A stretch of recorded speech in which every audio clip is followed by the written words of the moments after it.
Good morning, my dear brothers and sisters. Welcome to Pattaya International Church. We welcome each and every one of you, those who are coming in first time and those who are coming in all the time. We praise the Lord. Rejection is a strong term. Rejection. One time, in one situation with another person, things didn't work out. The act of refusing to accept, use, or believe someone or something. After my university days in the Philippines, I applied for multiple companies. I got an internship in a semiconductor company, and I was hoping I will be hired. I was rejected. I also applied for other jobs and resumes, tried a few times for any spot on manufacturing companies. Again, I was rejected. During my early years here in Thailand, I applied for a credit card. Again, I was rejected. Maybe my salary is not good enough. I also applied for other jobs when our first company shut down, but then again, I was rejected. Sometimes we profess our love and reveal to another person our true and genuine intention, to a girl or to a boy. But sometimes we are rejected. Some of us maybe have applied for citizenship to other countries for better opportunity, but are somehow rejected. Bank loans got rejected. Wedding proposals got rejected. Business ventures proposal got rejected. In our lives, we experience a lot of rejection, even on the secular term. It is not a good feeling indeed that it tells us maybe we are not good enough. Maybe circumstances doesn't allow us to be accepted. Or worse, maybe we have the wrong understanding of the acceptance standard. Wrong understanding. This rejection will give us sorrow and lose our confidence. It will take a few days, maybe some years for us to overcome it. But if we combine all those worldly rejection, my dear brothers and sisters, there is one rejection that cannot afford to be rejected. The most dreaded word of our Lord and Savior, Jesus Christ, said, "I never knew you. Depart from me." Is the worst rejection ever a man has to face.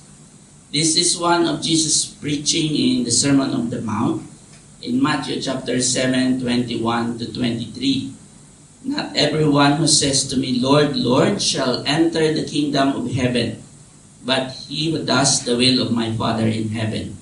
Many will say to me in that day, 'Lord, Lord, have we not prophesied in your name, cast out demons in your name, and done many wonders in your name?' And then I will declare to them, 'I never knew you. Depart from me, you who practice lawlessness.'" My dear brothers and sisters, believe it or not, there are many professing Christians that will be rejected and denied entry to heaven on that judgment day. Spending our lives in wrong motives and intentions apart from repentance, coming to salvation in Christ, and glorifying Christ in our lives will put us in a certain position of denied entry to heaven, rejected, even if we profess that we are followers of Christ. We need to understand that this parable was intended to those who profess, to those they said they know Christ, as they have assumed to have done great things for Christ, based on their own assumption and good works in Christ, especially in the body of church.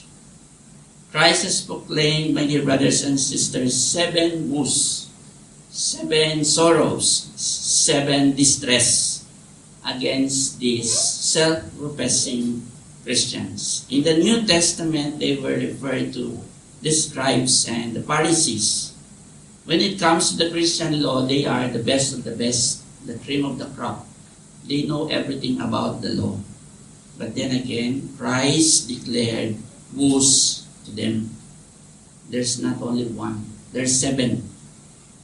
I will paraphrase it for application on the modern times. Woe to you, self-professing Christians who distort the gospel, for you shut the kingdom of heaven in people's face, for you neither enter yourselves nor allow those who would ever enter to go in, for your own interest. Woe to you, self-professing Christians who make for yourselves false converts and make them, very heavy word, twice as much of a child of hell as yourselves. They are judged by their fruits. False Christians bears false converts. Woe to you, blind guides, self-professing Christians who focus on the spiritual gift and not on God Himself. Woe to you, self-professing Christians who focus more on the things of this world and not God Himself, who takes pride on tithings and good works, but disregard justice, mercy, and faithfulness. Woe to you, self-professing Christians who focus on outward cleanliness and appearance while ignoring your inner greed and self-indulgence. Woe to you, self-professing Christians who are like whitewashed tombs, who look righteous and perfect on the outside, but within are full of hypocrisy and lawlessness. Woe to you, self-professing Christians who persecute the truthful men of God and put them in a place of difficulty. These 7 woes, my dear brothers and sisters, will be the baseline for Christians who profess that they think they know God. In the end, Christ emphasized Matthew 23 to 33, you serpents, you brood of vipers, how are you to escape being sentenced to hell? Denied entry to heaven. Sometimes we may put in that, when ourselves in that situation, it might come as a shock for an unbeliever to be denied entry of heaven. But it is far worse for a self-professing Christian hypocrite to realize that they thought they will be on a red carpet entry to heaven, but will be labeled twice as much of a child of hell. May this truth remind us, my dear brothers and sisters, that entry to heaven does not rest on the mighty, miraculous deeds done for Christ in a hypocritical way, but in a genuine, simple, humble, faithful, and submissive way to the wondrous works of Christ. And in the end, many people will stand on the doorsteps of heaven where the only conversation they have with God is, I never knew you. Depart from me, you who practice lawlessness. This is a one-way rejection, my dear brothers and sisters. No appeal, no second chances. And in the end, once the heavenly trumpet sounds, we don't take pride on our good works. We don't even take pride on the works that we have done for the church as our ticket to heaven. But we boast only in Christ Himself, that He revealed Himself to us, that we have known the Lord and indeed have true saving faith in Him. And we shall end this, Jeremiah 9:24. Let not the wise man boast in his wisdom. Let not the mighty boast in his might. Let not the rich man boast in his riches. But let him who boast in this, that he understands and knows me, that I am the Lord who practice steadfast love, justice, and righteousness in the earth. For in these things I delight, declares the Lord. Let's come to the Lord in prayer.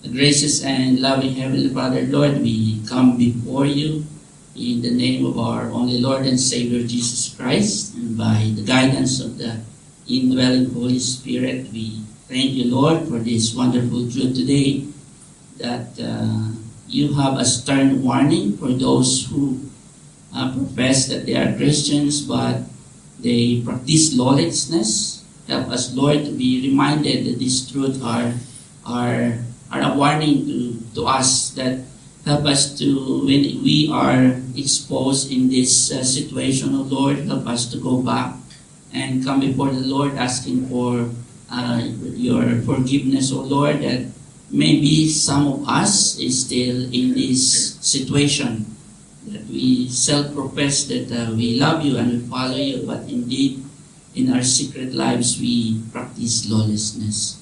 Lord, help us to be reminded that we focus only in Christ, not even our good works for the church, not even for the good things that we have done, but the entry to heaven comes only through Christ. Help us, O Lord, if we have loved one or some of our friends who does not have saving faith in Christ yet, or practicing a hypocritical, professing Christian way, help us, O Lord, give us strength to rebuke them and bring them to Christ and let them come before you and asking for your repentance as we show our love to them. Lord, we ask for your blessings again today as we go about the aspects of the service. You bless the children's Bible study upstairs, that they will be exposed to the gospel early on in their lives, that they will become fruitful Christians in your will. And also the sermon for today, continue to bless Pastor Daniel as you provide him your heavenly knowledge and wisdom, and also each and every one of us as we prepare our hearts to fully embrace and accept your word. In Christ Jesus' name we pray. Amen.